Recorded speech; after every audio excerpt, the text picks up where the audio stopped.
Vous le savez, l'entrée à Monaco était contrôlée dès 19 h hier soir. Seuls les Monégasques résidents ou les personnes justifiant d'une réservation à l'hôtel étaient autorisés à accéder à Monaco.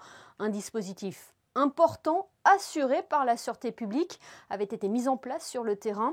Le reportage de Vanessa Dessy et de Serge Prémont. Vous faites un demi-tour au rond-point, direction secteur français.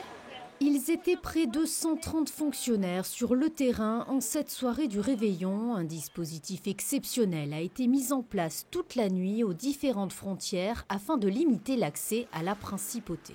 La première mission, ça sera le contrôle aux frontières, puisque nous pourrons rentrer en principauté que les résidents et que les gens qui ont une réservation dans un hôtel.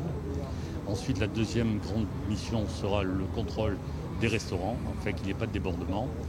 Et puis la troisième grande mission sera à la sortie des restaurants, bien sûr, que les gens réintègrent leur domicile le plus rapidement possible, puisque nous serons toujours sous couvre-feu.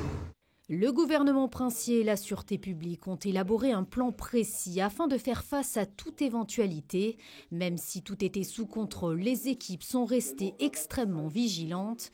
En cette nuit de la Saint-Sylvestre, tous les hôtels de la principauté ont renforcé leur sécurité privée et ont pu surtout compter sur l'appui de la police monégasque en cas de débordement.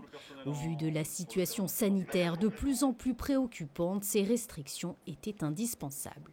Étant donné que le couvre-feu commence à 22h30, que les manifestations publiques sont interdites cette nuit, il était nécessaire de prévenir en amont ce genre de situation de façon à ce que le minimum de personnes rentrent.